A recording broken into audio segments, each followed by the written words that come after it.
Hello everybody, my name is Sean Hohl. The purpose of this video was made to get a grade in a tag project for a computer class, but hopefully to serve a larger purpose for any individual who's more interested in understanding Alzheimer's and getting the picture of what's actually going on with the individual and inside the brain. And actually we have another person here, well, dog, actually. Yeah, he gets angry. That's Marley. Anywho, understanding Alzheimer's. What's going on? Well, we have three areas of the brain that are usually affected due to Alzheimer's disease: the amygdala, the hippocampus, and the cerebral cortex. At each of these three sites, we have neuronal loss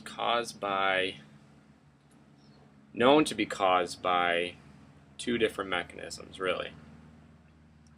First, let's talk about what's happening on each of these three sites. What is the normal functioning that these perform? And I apologize for any other sounds that might be in the background. We have helicopters flying overhead and cars driving by. So the cerebral cortex controls cognitive thinking. Cognitive thinking, your ability to make cognitive decisions.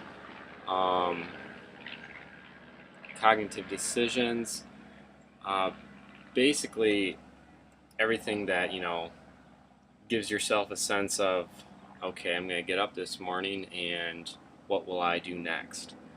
The hippocampus, which controls memory.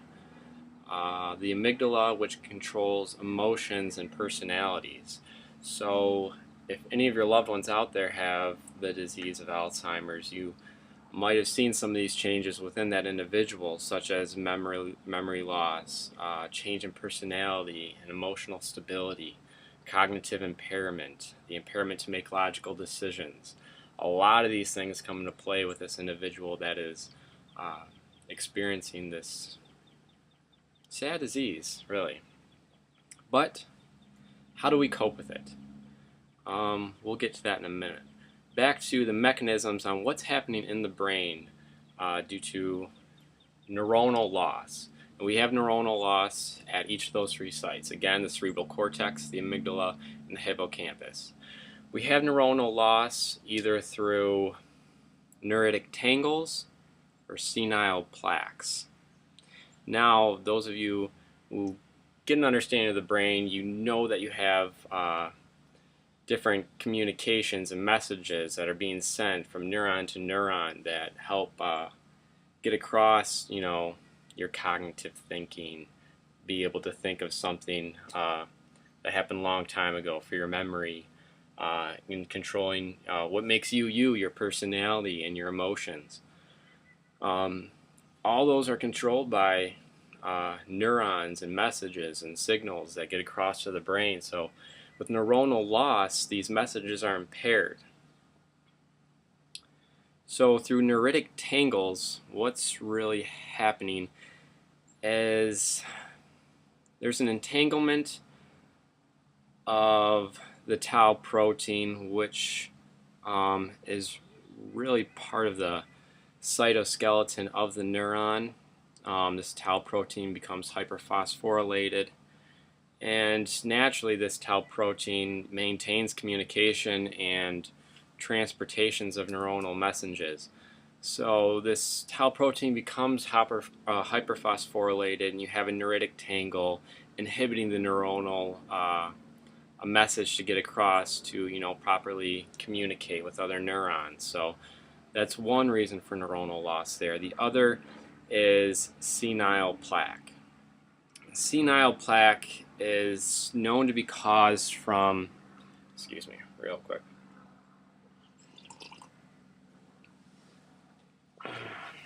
Senile plaque is known to be caused from beta. Beta is accumulated on an amyloid peptide, which you can kind of think this amyloid peptide is part of your cellular membrane of a neuron. You can think of it that way. And what happens is this beta accumulates on the neuron itself, Just like plaque would accumulate in your arteries, and you can kind of think of it like that, and how that plaque might inhibit blood flow. What's happening here is this plaque builds up on the neuron, and it inhibits proper communication, inhibiting proper communication signals to other neurons, affecting those three areas of the brain. Again, overall neuronal loss. And the three areas of the brain, again, the cerebral cortex affecting cognitive impairment, the amygdala affecting personality and emotion, and the hippocampus affecting the memory. Now, those of you who might have an individual in your family that is coping with Alzheimer's might know that there are 3 stages of Alzheimer's. The first stage, you see memory loss, disorientation of like the time and date as things get worse and progress. Such things in stage 2 include restlessness and agitation, inability to carry out activity of daily living. In stage 3, person becomes indifferent to food. There's not much, care for what's going on in the world other than their brain constantly running, trying to figure out themselves what's going on inside. And a lot of times, there's no understanding of that. So how do we support these individuals? Education. Education mainly. Supports the caregiver. A lot of individuals coping with Alzheimer's disease have one-on-one caregivers every day. These individuals need 24-hour care sometimes, and as the disease progresses, that's almost usually what it comes down to. Some preventative things that you can do to maybe help delay the onset of Alzheimer's. Exercise, cognitive and physical. This is very important. Cognitive exercise, exercising your brain on a daily basis. And what they say, if you don't use it, you'll lose it. And that has come known to be true in many cases. Physical exercise, the more circulatory blood flow you get to the brain, the healthier your brain is. You need to maintain that perfusion to the brain with oxygen so that your brain thrives in a more healthier environment. And there are drugs out there that, help with some of the signs and symptoms of Alzheimer's. But in the end, thus far, the disease has overcome many of these drugs that are put to use, I should say.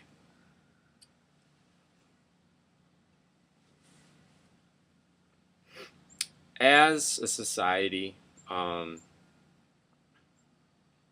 heading into the future of really the unknown, there are many possibilities, if we face this disease, Alzheimer's, head on, and we look at early detection, how can we prevent such things from happening, maintaining a healthy environment within oneself. It's really just implementing your daily life and enhancing some of the physical activities and cognitive activities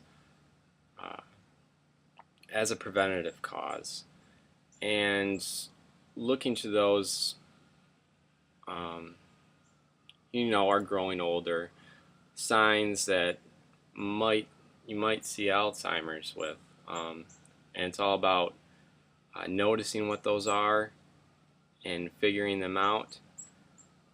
The earlier detection, the better. You begin to implement support mechanisms. Overall, the disease itself can really be interesting. And what I've noticed personally working with one-on-one with some of these individuals is that you'll always find a part of them that's still them and unique about each and every one of them. Although their personality and emotional stability or cognitive impairment or memory loss might change, but in God's eyes, each of us are unique, hands down. And although this individual that we might love may not be completely there, there are parts and bits of them that still exist.